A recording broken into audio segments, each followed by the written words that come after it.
My honor and privilege to be here with Rabbi Jeffrey Claussen, who is a professor of religious studies at Elon University. Thanks for taking this time to talk. It's great to be here. Thank you. Great.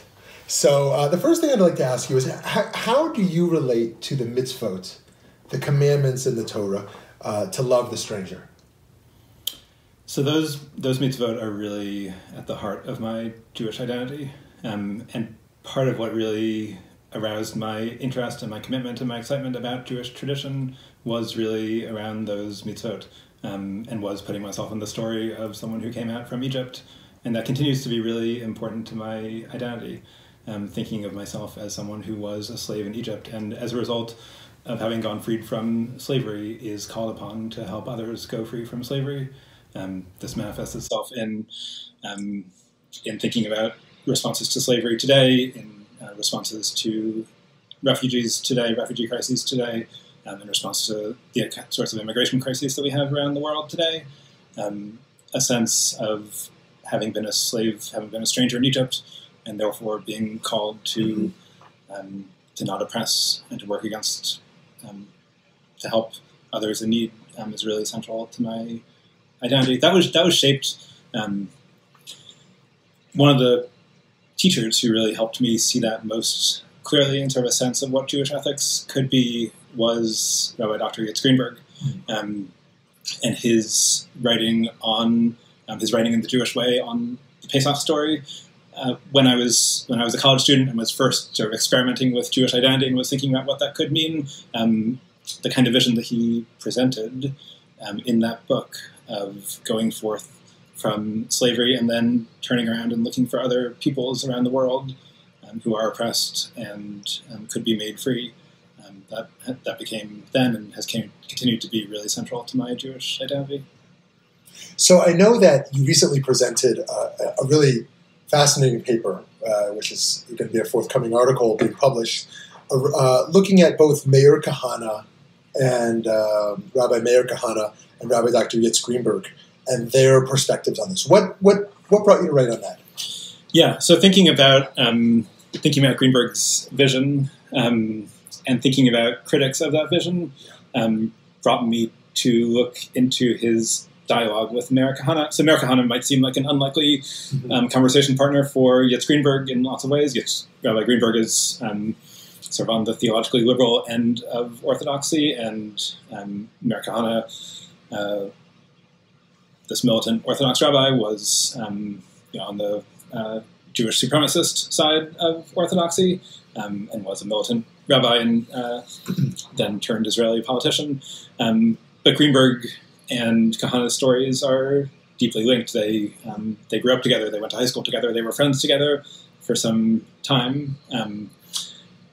They worked together on in response to the Soviet Jewry crisis, and in many ways thought similar, or had some similar aspects of their approach to Judaism. Both really committed to the importance of the Exodus narrative, and seeing both committed Zionists who saw the building of the State of Israel as sort of a continuation of the Exodus narrative. Both really committed to Jewish survival on the one hand, but also seeing survival as needing to be for some constructive purpose and not just survival for the sake of survival. And both of them had a really strong sense of what authentic Judaism is, what the classic tradition demands, in ways that are completely at odds with each other, which is why they're interesting debate partners. And they debated publicly a number of times throughout their lives. Yes. So I spoke about this with Rabbi Greenberg when he was at Elon a couple of years ago, and spent some time watching clips from his debates with Meir Kahane, which in part revolved around issues about the stranger, and who is the stranger and what it means to love the stranger. One thing that's really struck me, and that really got me interested in this project, is the way that Kahane is sometimes imagined to be, and some of the academic literature on Kahane paints him as someone who just went back to the Bible, disregarded the peaceful rabbinic tradition, and just went back to the most violent, darkest visions of biblical Judaism.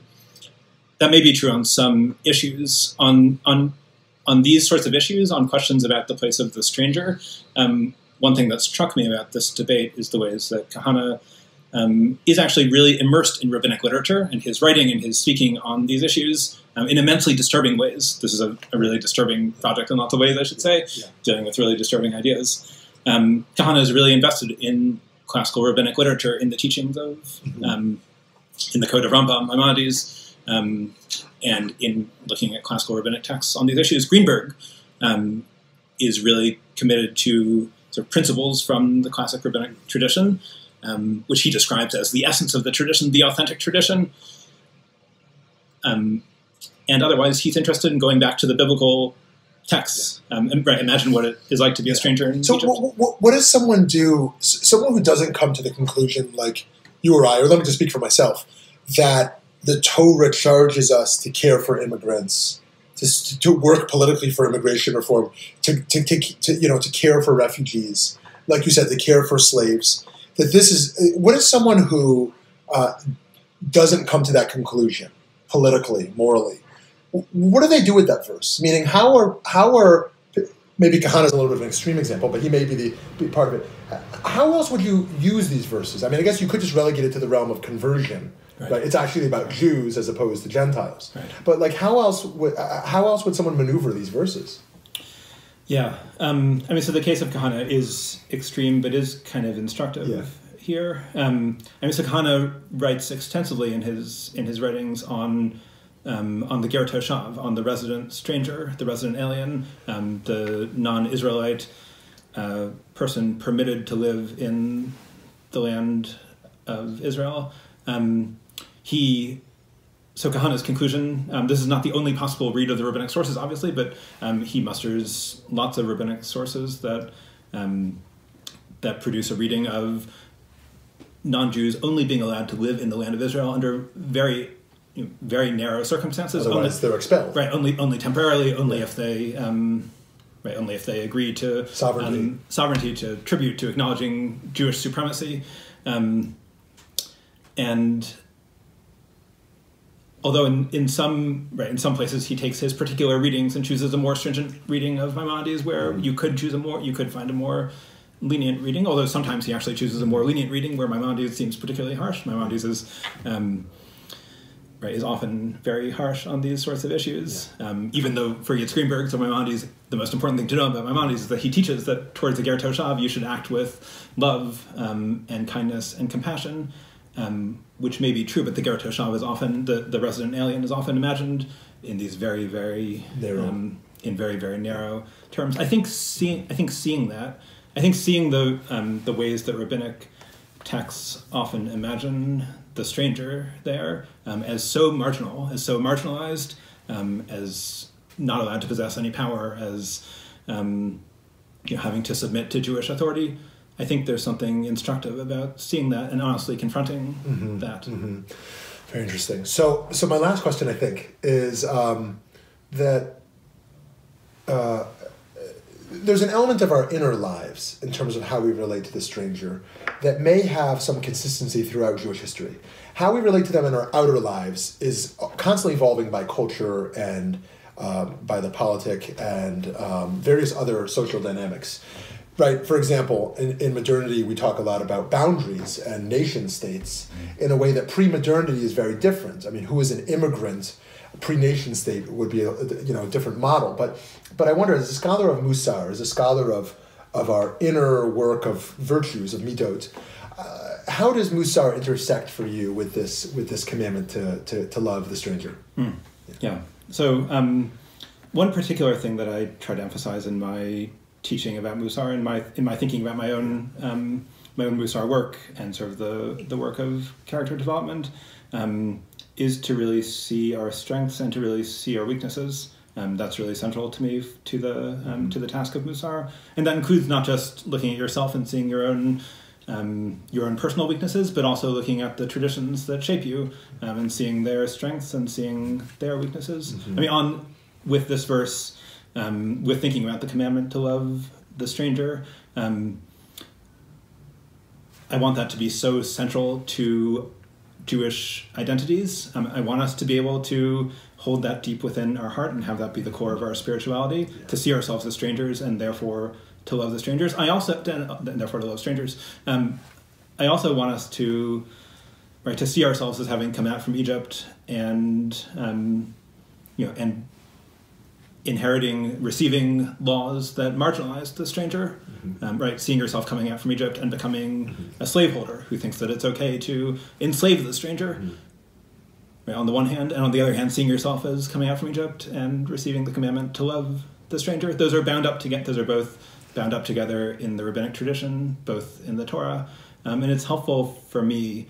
I think it's helpful for the task of Musar to see both sides, because we have both that kindness and that cruelty within us, within each of us. Yeah. We are the people who came out from Egypt and therefore discovered a new kind of compassion. And sometimes we are the people who come out from Egypt and therefore have immense cruelty and want to turn our backs on others and want to just find a safe place for ourselves. And seeing ourselves as heir to that tradition, seeing both of those pieces inside of us, I think is really important for our development. Yeah. I wonder if there's also something here around experiencing our lack of permanency, the sense that we are strangers in the world on an existential level, and that should move us away from a materialism to a certain degree and move us towards, inner character development and spiritual values, feeling our how close we are to death and how we're just wandering through this world to some degree. And I think that's really powerful to hold on to sort of the tensions and hypocrisy within our own narrative of where we've come from with power and privilege.